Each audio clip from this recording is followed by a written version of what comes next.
Welcome, my friends, to another episode of Shoot First, Ask Questions Later.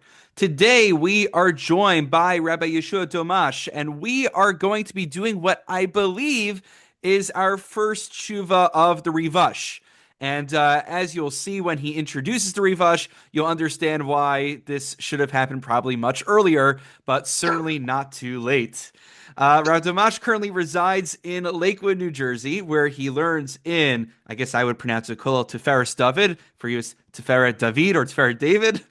And previously, he spent a year at Yeshiva Bali Dat in Har Nof, and another 2 years at the Sephardic Torah Center in Deal, New Jersey, before obtaining his smicha in Isser Veheter from Rabbi Daniel Hanan. Amen. Hanan, while living in Ballackinwood, Pennsylvania. Upon his return to Deal and eventually moved to Lakewood, he spent a couple of years working for the JSOR as both mashkiach and rabbinic coordinator, and became a member of the Rabbinical Alliance of America.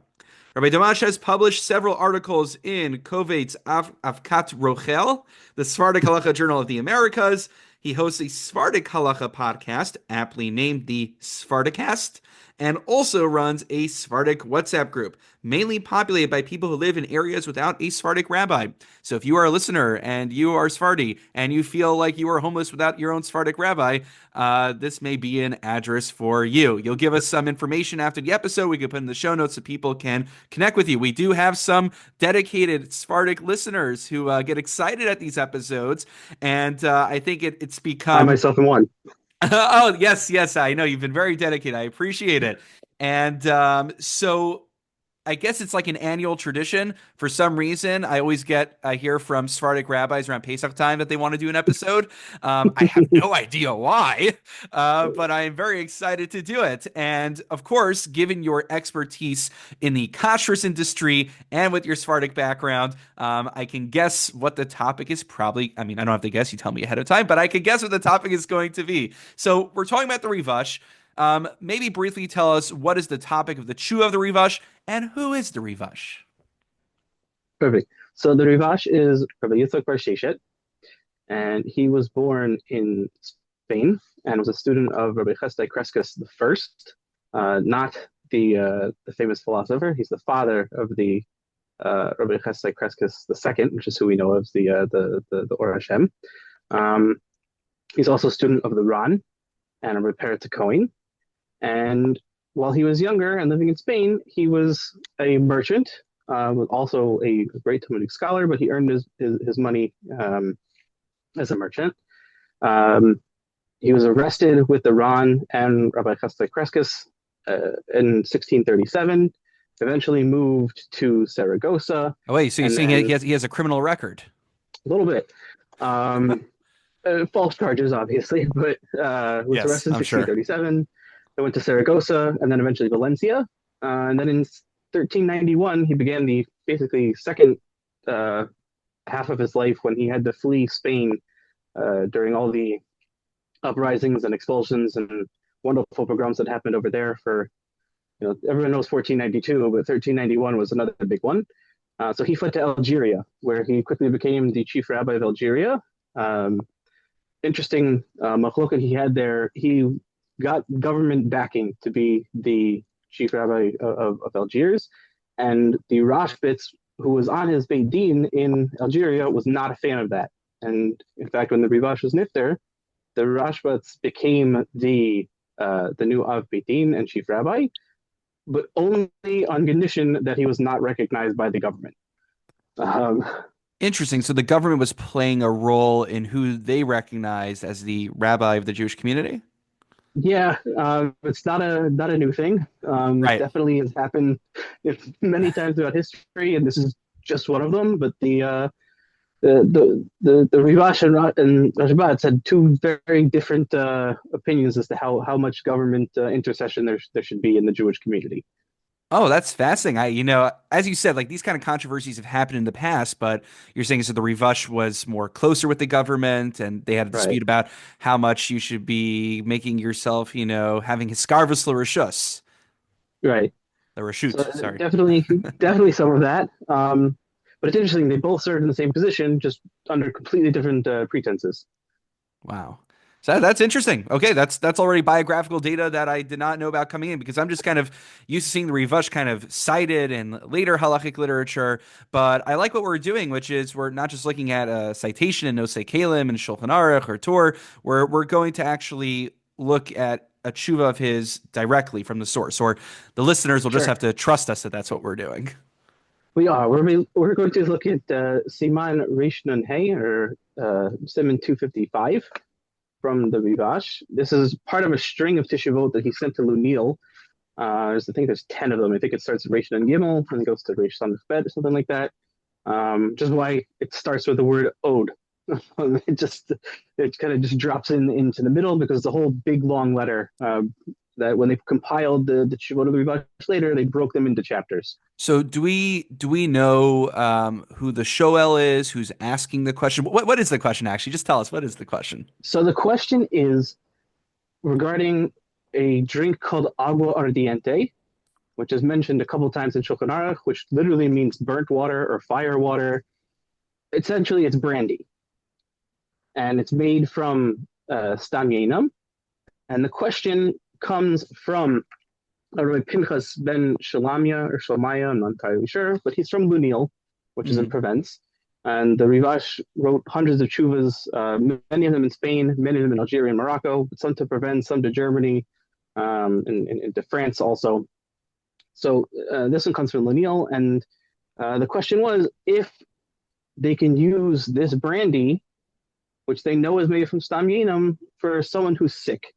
Not a halachic sakana, but for someone who has a cold or a flu or something, but not that he's in any imminent danger, but for a halachic she'ein bo sakana. And would that be allowed, or would that be an isser hana? Right, and just to remind ourselves, so Stam Yinam is kind of wine that hasn't, to our knowledge, been designated for idolatrous libation, but rabbinically is forbidden, mainly for the reason that it could be designated for libation, and also mishum chasnas because we don't want intermarriage as well. So Right. this is a rabbinical level of prohibition we're dealing with. It is at a rabbinical level. The Rivash's opinion is basically that even though it's rabbinic, we treat stam yinam almost entirely exactly like yain nesach itself. Hmm. So he takes the much more stringent approach, which is reflected also in general halacha by Sfaradim, Stam Ginam. We generally treat it almost exactly like Yain Nesach on the Uh-huh. Ashkenazim. There's some people who allow it to be sold or to have some sort of side benefit from, like the Ramaz a little more lenient. Yes, we There did cover are, that Ramat Tshuva much earlier on. I think it was around two perms ago. right, So this is good. The interconnectedness of the Torah. exactly. So the so that's the shaila is basically what is the halacha category of a distilled beverage. And it's a really interesting shaila because a distilled beverage is made completely differently than any other type of So beverage. this is good because I know a bunch of people who it's apparently a hip thing nowadays to make homemade beer. And I've gone to distilleries before and they've explained to me the process, and some of it is still a little bit over my head. So for lay people like me, what is distillation and why would there be issues or maybe leniencies halachically in the process? Sure. So when we distill a liquid, it means you basically start with either a wine or like a rudimentary type of beer. So you take anything that has some kind of sugar or malt. So you can use grapes, you could use cane sugar, you could use potatoes, you could use barley, any of those sorts of things, and you turn it into an alcoholic beverage. You just introduce yeast to it and let it ferment. Yeast, however, will only get a beverage to be somewhere around the range of 15% alcohol, which Mhm. isn't going to work if you're trying to make a bourbon that's 40% or 45%. The Mhm. yeast, though, starts to die around 15%, and really you could kind of push it to 15 and a half or 16, but it's not going any further. So the only way to get it there is to boil off the water, or really it's to boil off the alcohol, because alcohol's boiling point is 173.1 degrees Fahrenheit, and water's is 212, or in those who know Celsius, 78.4 versus 100.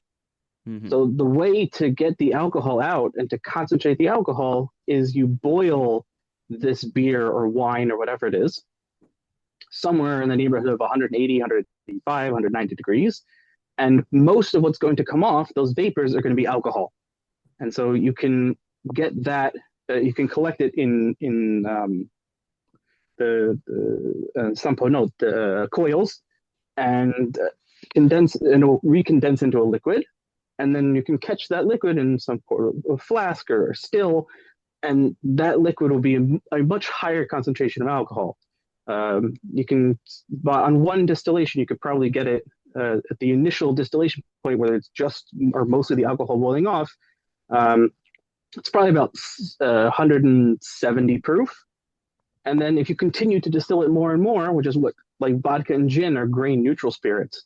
So you can take those and just that's why vodka says triple distilled or distilled 7 times or whatever it is, because they're trying to get a certain level of purity to like 95, 96, 98% alcohol. And then they water it down and dilute it to get it to that 40 where they sell it in your local liquor store. Wow, fascinating. Okay, this is good background information. So coming back to the tshuva of Rivash, so how does this play into the stam yenam question that he's facing? So this time they would take a wine, and that was whatever percent alcohol it was, and they would boil it, and they would catch the vapors and make a a, a drink called brandy out of it. Cognac is a specific type of brandy. You can make other wine-based alcohols, but the idea here is that they took stam yinam, boiled it, caught the vapors, and collect them in flasks or stills, and then bottled that to be used as medicine or as yain saruf, or like burnt wine or liquor that people would use either medicinally or recreationally.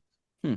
So the question is, being that the root beverage is stam yinam, does the fact that it's boiled off and it's essentially just a caught steam, does that mean it retains the properties of stam yinam, or is it an entirely new item? Right. I also wonder, does he address this if there is an element of shinoi hashem that if we don't call it yain anymore, if we call it some new beverage, if it has, I guess here yain saruf, it still retains that language of yain. But if we call it Right, something new, does that mean we acknowledge that it's no longer the original item? I mean, these are the kind of questions almost like. In Hilchos Gezela, sometimes you steal right, something and then you build something completely new out of it. It's no longer recognizable. It's not the same item. right. He doesn't address that particular question, and it's very interesting he doesn't because the shela comes in the flavor of agua ardiente, which has nothing to do with wine. And it says, we know it comes from wine, and they turn it into fire water, which is Hmm. just the general term for liquor, essentially, in the Middle Ages. And most countries and most languages just call liquor, up until very recently, some version of burnt water or fire water. Brandy itself comes from the Dutch word verbrunt, which means burnt. Oh, Um, that's cool. I didn't know that. yeah, yain saruf is literally just Hebrew for burnt water or burnt wine. It's funny when So you first like talk about burning, like I think of, something like a lagavulin where you burn all that peat into it. That's right, my kind of drink.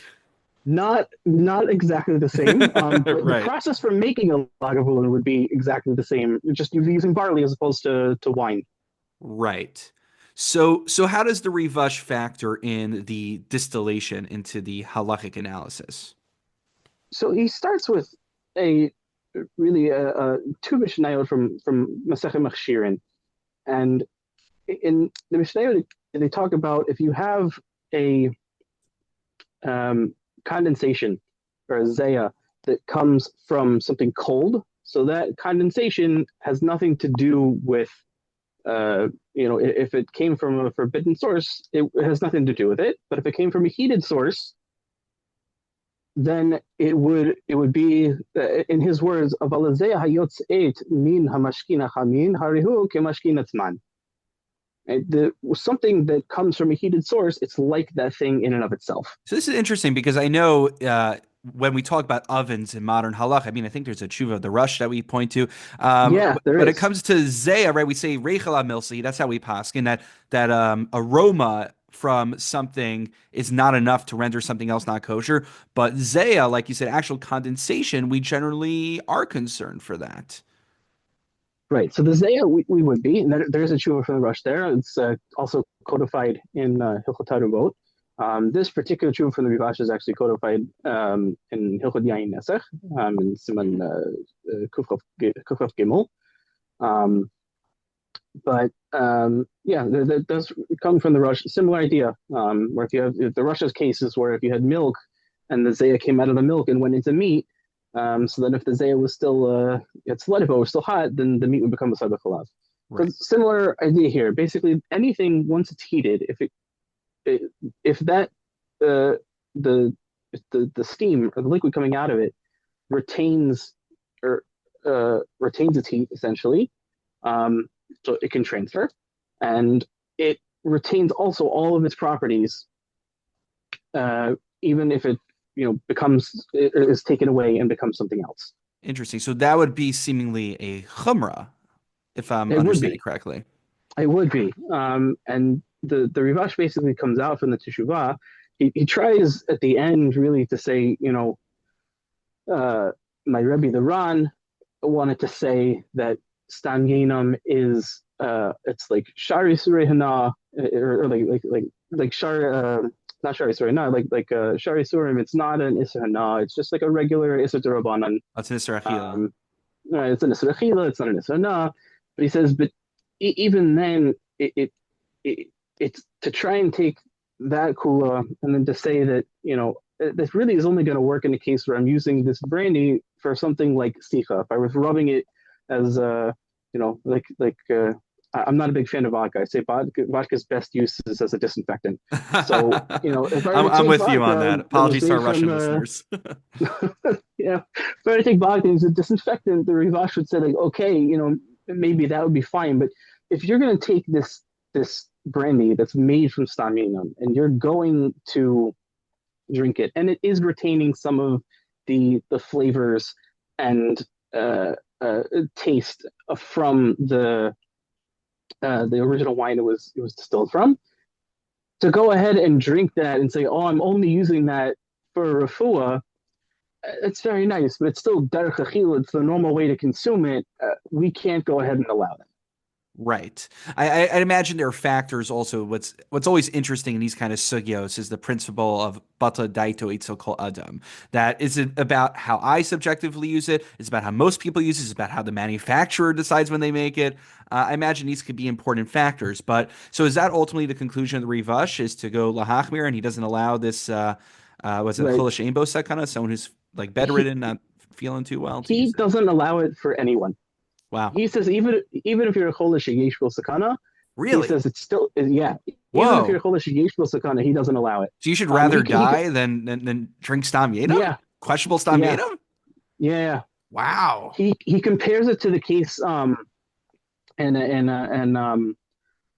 where is it in Sanhedrin where the man who sees this woman who and he becomes infatuated with her and he goes to the doctors and they say they let him talk to her even from behind the fence. He doesn't have to see her just because otherwise he's going to die. And the Rabbanim say, no, we're not playing with Gila Arias, and better for him to die than to deal with that. The So Rivash so says, this is like really he's like you say he's really treating it like it's actual Yayin Nesach, like it's an actual yeah, that's libation just for it. Avodah Zarah.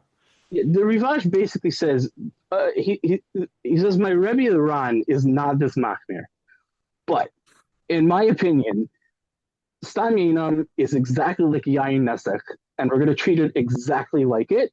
Wow. He doesn't even give an example of where you could be more lenient with it, with the possible exception towards the end where it's like, okay, maybe by like, if it wasn't derech hanan, a normal derech to use it, and like maybe somewhere off to the side like that, possibly. But he's almost entirely saying it's an isra and you're going to have to deal with it. Well, I know we're gonna transition into the Pesach stuff momentarily, but for anyone who ever says that Sephardim don't have any chumras, here you are. Maybe 20th, 21st century Sephardim, but certainly you go back to what is this like 14th century or so. This is Yeah. a real chumrah on the books. Yeah, this is I believe there's no date on the tshuva, so I don't know if this is exactly if this came from Algeria to Lunil or if this one from Saragossa to Lunil. but it's somewhere in the late 1300s. So I can imagine already what the implications and ramifications are for Hilchos Pesach, but maybe you want to just walk us through how this brings us to the halacha lemaisa here. Right. So the same idea or the same question is going to apply with whiskeys. If I have a whiskey that's made from beer, or that's essentially how most whiskeys are made. They're taking either a corn or a mix of different grains and then fermenting it and then distilling it. So the root of all liquor essentially is some type of rudimentary beer. Hmm. So if I'm going to distill this beer, turn it into whiskey, is this whiskey now chametz gamor? And if it's chametz gamor, so then am I gonna have problems of how much Pesach? Am I owning it? Am I going to have problems? If I don't sell chametz gamor, am I still allowed to sell it? And then you'll also have an interesting question regarding carbonated beverages. And the whole reason I really got interested in the shuv in the beginning was there's a discrepancy in a lot of the Kashrus guides. If you look at the OU guide or the CRC guide, they all say by seltzers, it needs to be kosher for Pesach. Hmm. And if you look at the Star K guide, the Star K guide says any unflavored seltzer is fine, doesn't need to be kosher for Pesach. And the JSOR guide also comes out and says that seltzer, if it's unflavored, does not need to be kosher for Pesach. It's like you'll see mamish on the same package. Someone sent me a picture of a Bomba, I don't know if it's Bomba or Bisley or something like that, and the Right, OU said kosher lePesach, and then the Badatz in Yerushalayim I think said not kosher lePesach, and right. they're scratching their heads. Am I allowed to eat it? Am I not allowed to eat it? Yeah, so that's a little different. That is like if it's Bamba, for instance. So the Bamba, the B'nai Yerushalayim is not going to certify that for Pesach because it's peanuts, but the OU will certify it as OU kitniot.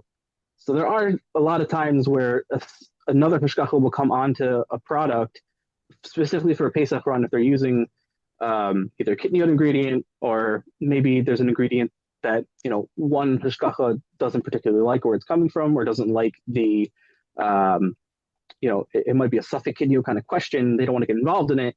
Whereas another Hashkacha will be like, no, we're totally fine with it. We'll throw our name and label on this and we'll just we'll call it kitniot or whatever it is. Um, Right. So just as like an example of where there's not confusion between two separate websites, but sometimes on literally the same package, you have that kind of confusion. So so Right. I so I would Here, imagine it's a just it's a difference in stock of how far we can take it. And the reason there's a question there is there's an interesting Pnei Yehoshua, and it actually comes from both Pnei Yeshuas.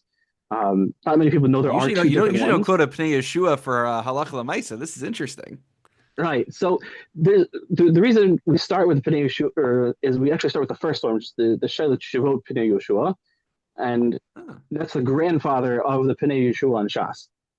This is a great bonus tshuva, by the way. Yeah. So I'm trying to remember where exactly that Shufa is in the Shufa Yeshua. It is in Orachayim Yud Gimel. Um, so the Pnei Yeshua on Shas is a kuntras in the back of Hilchot, in the back of Masechet Kedushin on Chadash, and they both come and basically posit the idea that once an Isser Deraita is liquefied, then the shame Isser kind of falls off and it drops down to a level of the Rabbanat. Oh. So when I now turn this beer into and I distill it, so I've totally I've turned it into a vapor and now I've recondensed it into a liquid. So now it's kind of new. And even with beer itself, the Pnei Yehoshua wants to suggest that the Isser of Chadash would only be derabanan on beer, and so you wouldn't have to, necessarily worry about that. And um, in terms of benefit on Pesach, so I'd have it's a derabanan to own to own chametz derabanan, and this would be chametz derabanan, and so benefiting from chametz derabanan that was owned on Pesach is also a derabanan. You'd have like three derabanans put together, and they say you could be makel to buy whiskey or beer from somebody after Pesach, um, even if they owned it Ah, throughout. interesting. We wouldn't go so far as to permit on Pesach, but for Chametz Shalof at Pesach issues of benefiting afterwards for someone who may have not sold it, there's what to rely on. So I'm just Right. curious. The Rivash seems to consider the Zaya, the distillation, to be the same thing as the root source. Exactly. Exact But same I would thing. imagine we could have a Kula and Hilchos Pesach if there are those who are cholek on the Rivash's approach. Do we have anyone who's explicitly disagrees with his assessment of the issue? The only one who does is the Pnei Yehoshua, and they only really take it so far as to permit beer blanketly as chadash, which in general was the minhag in Europe to permit chadash really in almost entirely just because people need to eat and drink. Right. It's my favorite standalone quote from Hmm. from the Taz is Chaya shel Adam Taluya b'shtiya shechar, that man's life depends on drinking beer. Um, That's great. you know, total out of context. Yes, of course. But that was the general consensus there. It was just everybody drank it, and so if we're going to start being machmir on it, then we're going to run into lots of problems. So they said, the Pnei Yeshua's idea is, I have this concept, and I think I'm going to, following this matter of thinking, we can take it down to a level of Rabbanan, and then we have a lot less problems to worry about.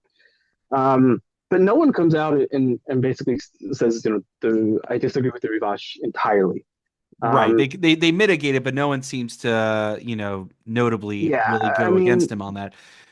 And so I'm not going to be able to drink my Lagavulin Pesach as I suspected.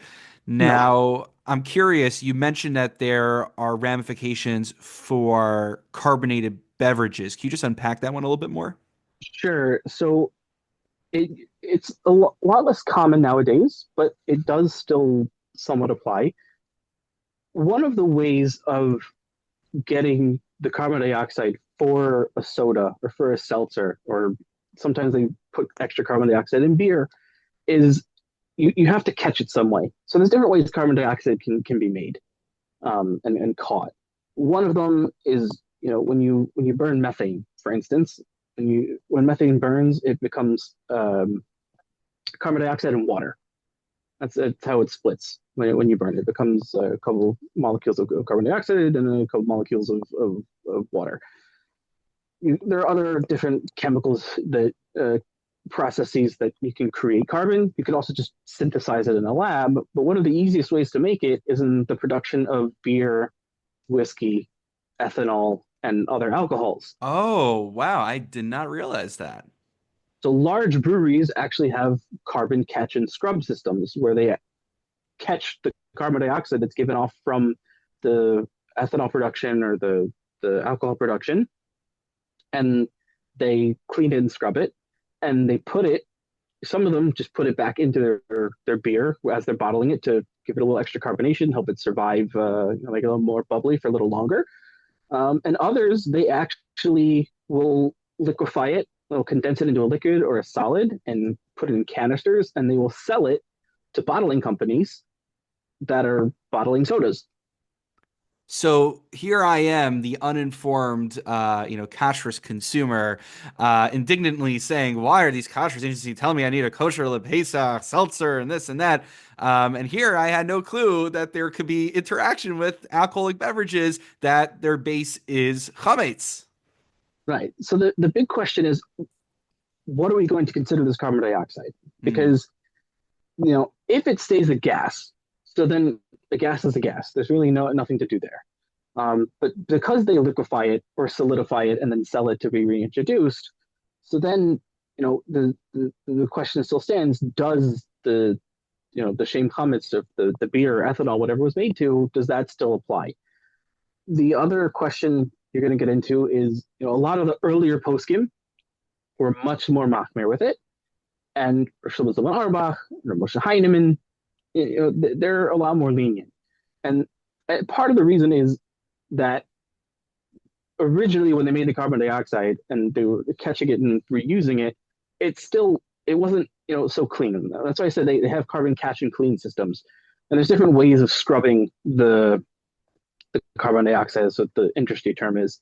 I'm not going to go into all the ways they do it, but they can it used to be that it did retain some of those flavors, and it Mm, wasn't just like a plain gas.